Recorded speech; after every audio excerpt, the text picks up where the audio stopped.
എല്ലാവർക്കും നമസ്തേ. നാളെ നമ്മുടെ പാർലമെൻറ്റിൻ്റെ സമ്മേളനം പുനരാരംഭിക്കുകയാണ്. ബഹളം കാരണം കുറേ ദിവസം മാറ്റിവെച്ചിരുന്ന സമ്മേളനം. വളരെ പ്രധാനപ്പെട്ട ചില ബില്ലുകളാണ് ഈ സമ്മേളനത്തിൽ അവതരിപ്പിക്കാൻ സർക്കാർ ലക്ഷ്യമിട്ട് ഇരിക്കുന്നത്. നാളെ അവതരിപ്പിക്കാൻ പോകുന്നത് വിദേശ സംഭാവനാ നിയന്ത്രണ ചട്ടം ഭേദഗതിയാണ്. അതായത് നിലവിലുള്ള അവസ്ഥയിൽ വിദേശത്തു നിന്ന് സംഭാവന സ്വീകരിച്ച് ചില സംഘടനകൾ, നിരവധി സംഘടനകൾ രാജ്യവിരുദ്ധ പ്രവർത്തനം നടത്തുന്നുണ്ട്. തീവ്രവാദികൾക്ക്, അതായത് മാവോവാദികൾക്ക് ഛത്തീസ്ഗഡിൽ ഉൾപ്പെടെ അവർക്ക് ആയുധം വാങ്ങാൻ ഉൾപ്പെടെയുള്ള സഹായങ്ങളാണ് അവർ ചെയ്തു കൊടുക്കുന്നത്. അതിന് നമ്മുടെ കേരളത്തിൽ നിന്നുള്ള ഈ ചില മിഷണറിമാരുമൊക്കെ അതിൻ്റെ പിന്നിലുണ്ടെന്നാണ് പറയപ്പെടുന്നത്.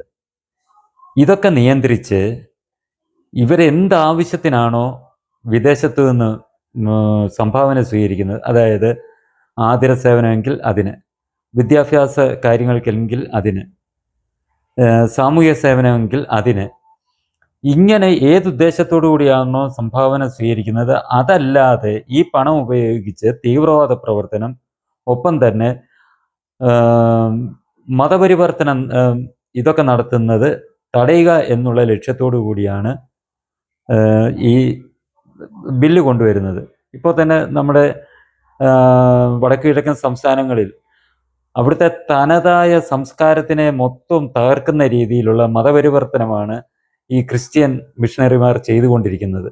അവിടുത്തെ ഗോത്ര വിഭാഗങ്ങളുടെ ഇടയ്ക്ക്, വനവാസി വിഭാഗങ്ങളുടെ ഇടയ്ക്ക് പ്രവർത്തിച്ച് അവരെ മതം മാറ്റി ക്രിസ്തുമതത്തിലേക്ക് മാറ്റിക്കൊണ്ട് ഈ രാജ്യത്തിൻ്റെ സംസ്കാരത്തിൽ നിന്ന് വേർപെടുത്തി എടുക്കുന്ന നടപടികളാണ് നടക്കുന്നത്.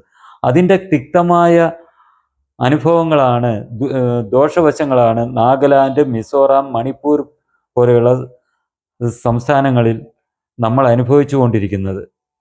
നാഗാലാൻഡിലും ഒക്കെ വിഘടന പ്രവർത്തനം തന്നെ, മിസോറാമിലും നാഗാലാൻഡിലും ഒക്കെ വിഘടന പ്രവർത്തനം തന്നെ നടക്കുകയുണ്ടായി.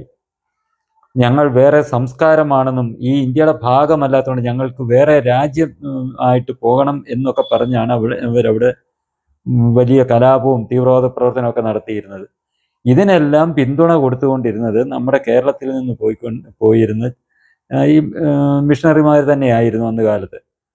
അവരാണ് ഈ രാജ്യത്തിൻ്റെ ആ ഒരു സംസ്കാരം തന്നെ മാറ്റി മറിച്ച് അവരെ രാജ്യവിരുദ്ധരാക്കി മാറ്റിയത്.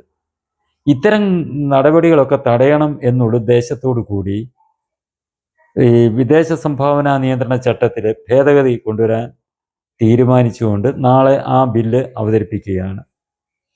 ഇതിന് ശേഷം നമ്മുടെ രാജ്യത്ത് നമുക്കറിയാം, തിരഞ്ഞെടുപ്പുകൾ, ഒരു തിരഞ്ഞെടുപ്പ് എന്ന് പറയുമ്പോൾ ശതകോടികളാണ് ചിലവാകുന്നത്. അത് കേന്ദ്ര സർക്കാരിലേക്കായാലും പാർലമെൻറ്റ് തിരഞ്ഞെടുപ്പായാലും നിയമസഭ അസംബ്ലിയിലേക്കായാലും ശതകോടികളാണ് ഖജനാവിൽ നിന്ന് വെറുതെ ചിലവഴിച്ചുകൊണ്ടിരിക്കുന്നത്. ഇതിനെ നിയന്ത്രിക്കാനായി ഒറ്റ ചെലവിൽ അസംബ്ലിയിലേക്കും സഭയിലേക്കും ഒരുമിച്ച്, അതായത് പാർലമെൻറ്റിലേക്ക് എംപിമാരെ തിരഞ്ഞെടുക്കുന്നതും നിയമസഭകളിലേക്ക് നിയമസഭാംഗങ്ങളെ തിരഞ്ഞെടുക്കുന്നതിനും ഒറ്റ തിരഞ്ഞെടുപ്പ്, ഒരു രാജ്യം ഒറ്റ തിരഞ്ഞെടുപ്പ് എന്ന ലക്ഷ്യത്തോടു കൂടിയുള്ള ബില്ലും സർക്കാർ അവതരിപ്പിക്കാൻ തീരുമാനിച്ചിരിക്കുകയാണ് ഈ സമ്മേളനത്തിൽ. പക്ഷേ എന്താണ് നടന്നുകൊണ്ടിരിക്കുന്നത് നമ്മൾ കാണുന്നുണ്ട്. എന്നും അനാവശ്യമായ ബഹളങ്ങളും ഇല്ലാത്ത പ്രശ്നങ്ങളും സൃഷ്ടിച്ചുകൊണ്ട് പാർലമെൻറ്റ് സമ്മേളനം, പാർലമെൻറ്റ് നടപടികൾ തടസ്സപ്പെടുത്തുന്ന സമീപനമാണ് രാഹുൽ ഗാന്ധിയുടെ നേതൃത്വത്തിലുള്ള കോൺഗ്രസിൻ്റെ സഖ്യകക്ഷികളായ ഇന്ത്യ സഖ്യവും സ്വീകരിച്ചുകൊണ്ടിരിക്കുന്നത്. അനാവശ്യമായി പാർലമെൻറ്റ് തടസ്സപ്പെടുത്തുക, സമ്മേളനം നടത്താൻ അനുവദിക്കാതിരിക്കുക, ഇതൊക്കെയാണ് അവർ നടത്തിക്കൊണ്ടിരിക്കുന്നത്.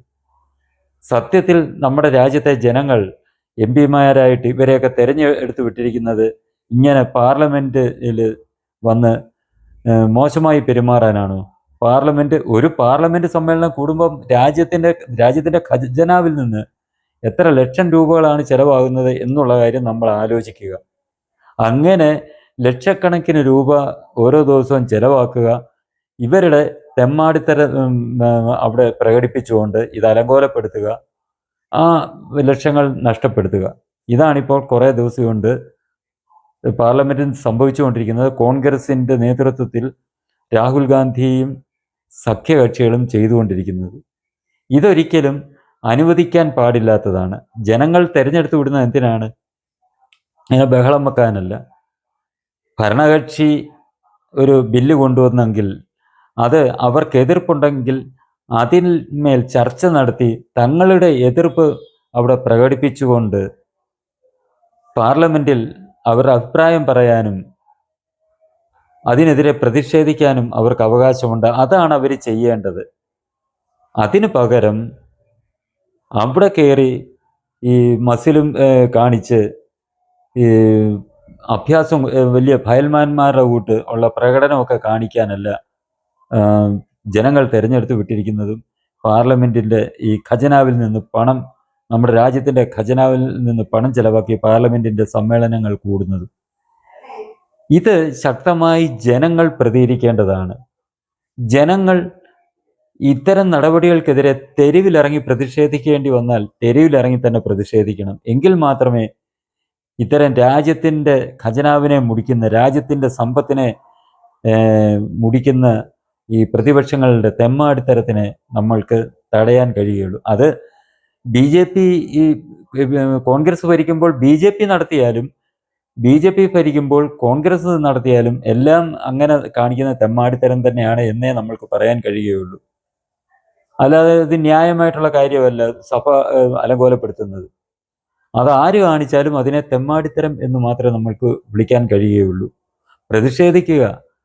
പ്രതിഷേധിക്കാൻ വഴികൾ പലതുണ്ടല്ലോ. അവരുടെ പ്രതിഷേധം സഭയിൽ അവർ അംഗങ്ങൾ പ്രതിഷേധം പ്രകടിപ്പിക്കാൻ ഉള്ള അവസരമുണ്ട്. അതിങ്ങനെ ഈ അലങ്കോലപ്പെടുത്തിയല്ല.